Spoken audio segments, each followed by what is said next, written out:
한 주간 종교계의 뜻깊은 현장들을 만나보는 시간이죠. 오늘 만나볼 현장은 저 멀리 독일에서 종교인들이 함께한 현장인데요. 지금 세계 곳곳에서 러시아의 우크라이나 침공을 규탄하는 반전 시위가 이어지고 있습니다. 독일에서도 여러 종교인들이 함께 러시아의 우크라이나 침공을 규탄하는 시위와 함께 기자회견을 열었는데요. 오늘은 독일의 현지 분위기 어떤지 들어보겠습니다. 독일 레겐스브레크 교당 이윤덕 교무님을 만나보겠습니다. 교무님 안녕하세요. 네, 반갑습니다. 예, 반갑습니다. 자, 우선 그 독일에서는 러시아의 우크라이나 침공에 대해 어떤 분위기인지 궁금한데요. 현지 분위기 좀 전해주시죠. 네, 우선 이 전쟁이라고 하는 거는 어떤 이유에서도 정당할 수 없다라고 하는 사실을 말하고 싶습니다. 그거는 독일의 사람들도 독일인들도 이런 분위기이고요. 이 전쟁이라고 하는 것이 어떤 운동선수가 승리의 기쁨을 맛보고 시합이 끝난 다음에 상대방 선수와 이렇게 존중의 악수를 건네는 그런 시합이 결코 아닙니다. 그래서 유럽, 특히 2차 대전의 당사자였던 독일인들의 충격은 굉장히 큽니다. 어떤 어려움을 딛고서라도 이 전쟁은 빨리 끝내야 된다. 그리고 평화를 가져와야만 한다라고 하는 여론이 대세인 것 같습니다. 네. 교무님 말씀해 주신 대로 독일은 특히 2차 세계대전에 대한 책임을 지고 있고 지금도 반성의 목소리를 내고 있는 것으로 알고 있는데요. 그런 만큼 독일 사회에서 이 전쟁에 대한 반대 목소리는 클 수밖에 없겠죠? 네, 그렇습니다. 이 독일은 전쟁에 대한 끝없는 반성과 참여를 사실적으로 원불교에서 말하는 이 실지불공하듯이 하고 있습니다.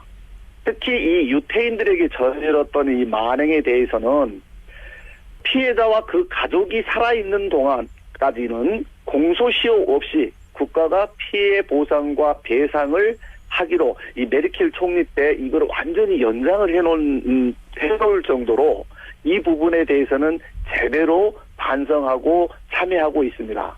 또 제가 신기하게까지 생각하고 있는 거는 독일의 이 공영방송 TV 프로그램을 보면 말입니다.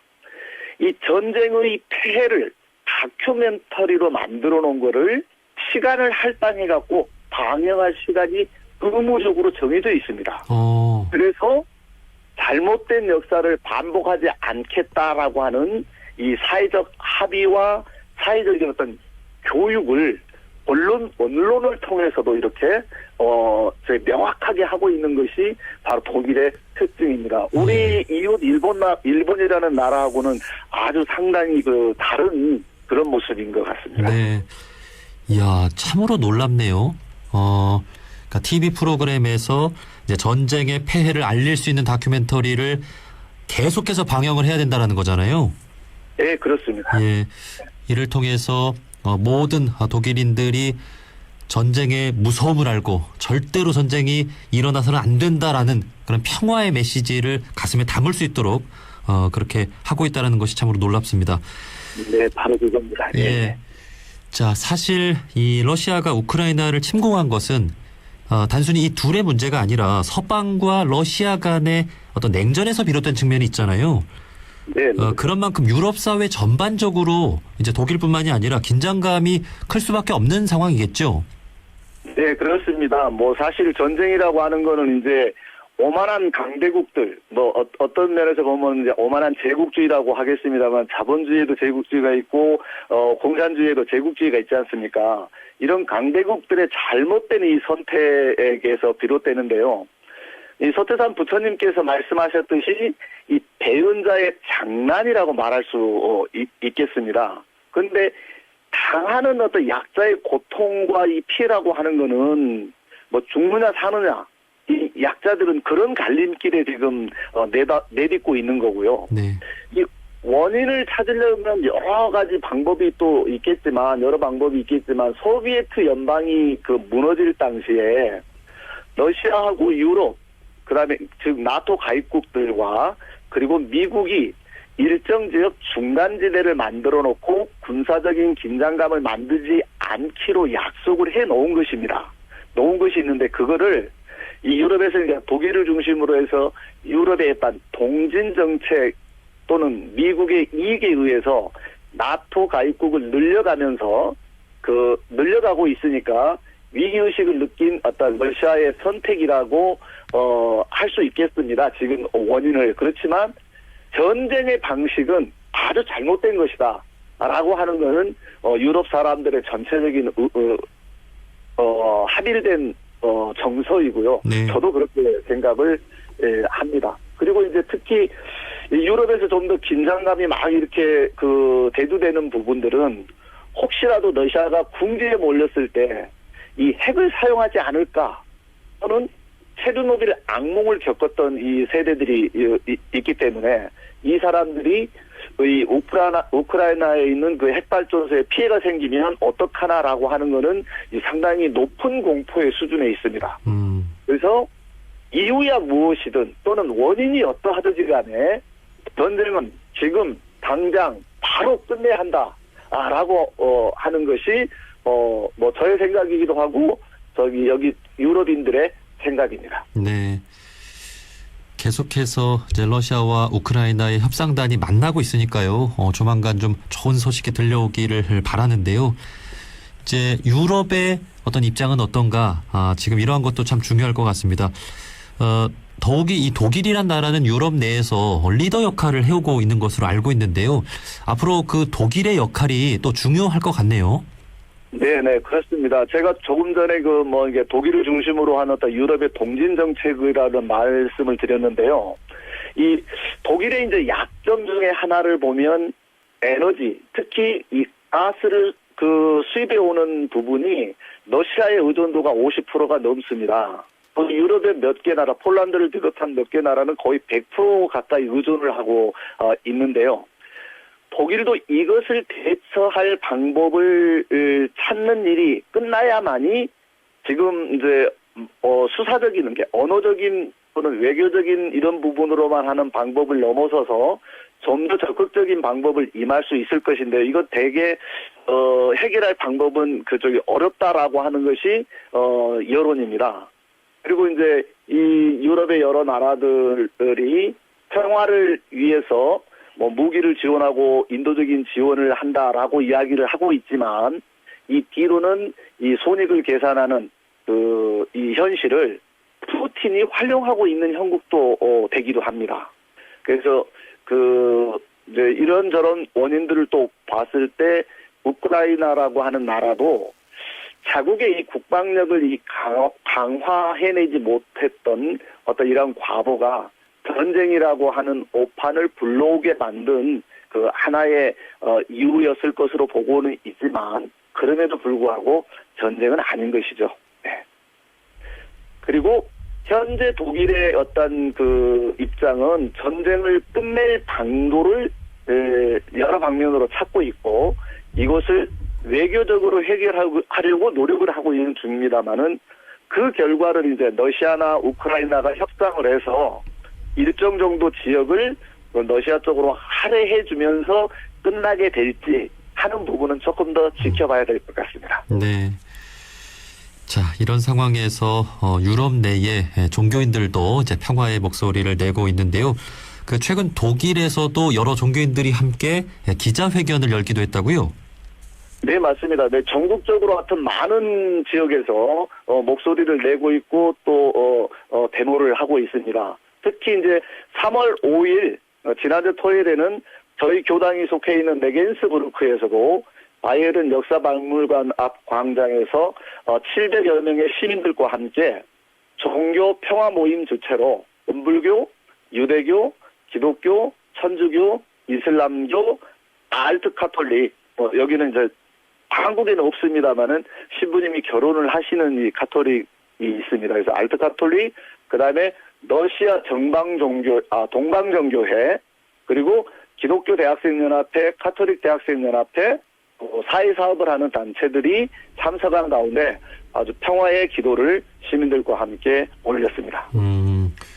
자, 이렇게 독일에서도 여러 종교인들이 함께 이제 평화의 목소리를 내고 있다는 것이 참 놀라운데요.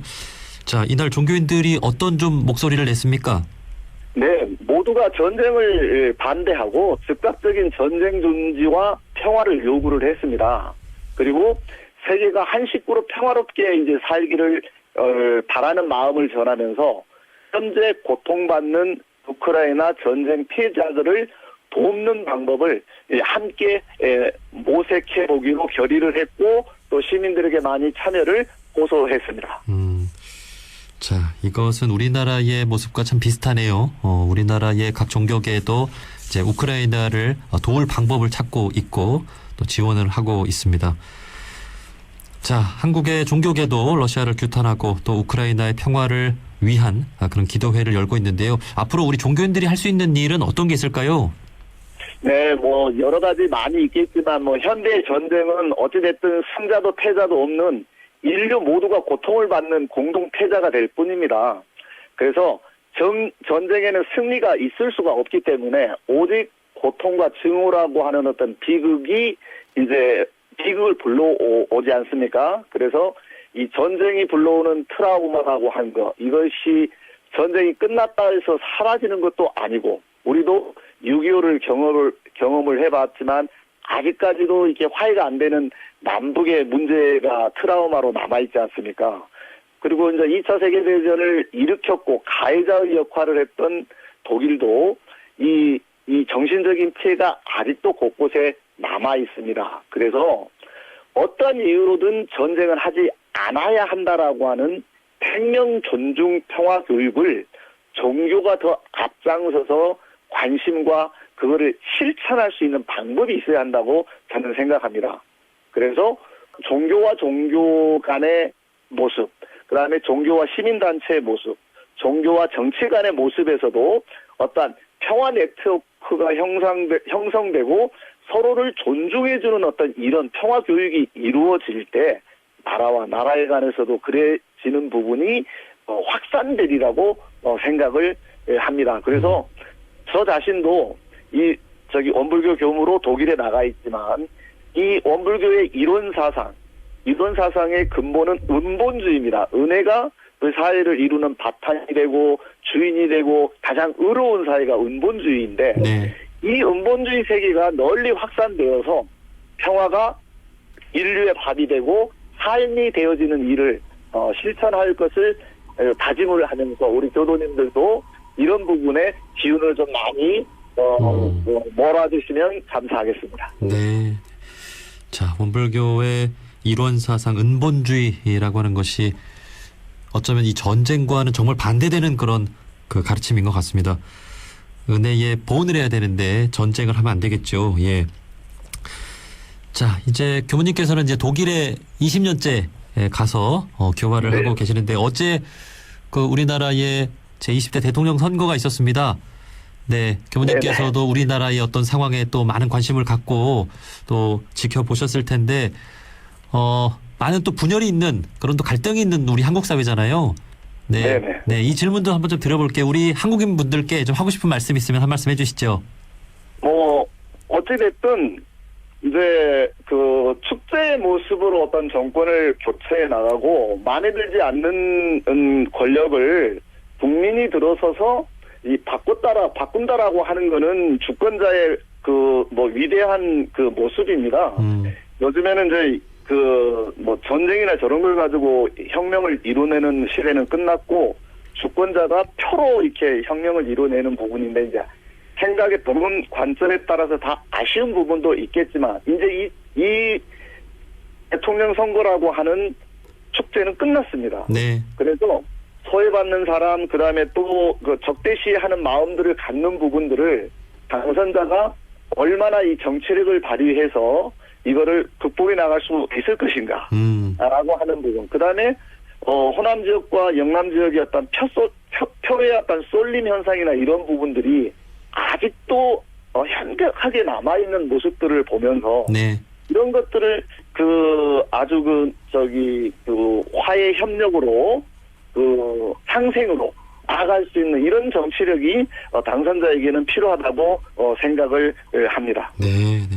그동안 여야로 또 지역으로 또 성별로 나뉘었던 그런 어떤 그 갈등들을 이제는 모두가 좀 서로 용서하고 화합하고 하나가 되는 그런 노력을 좀 해서 좀 하나의 그런 대한민국으로 나아갔으면 좋겠습니다.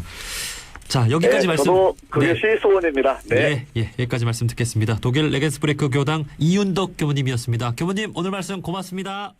감사합니다.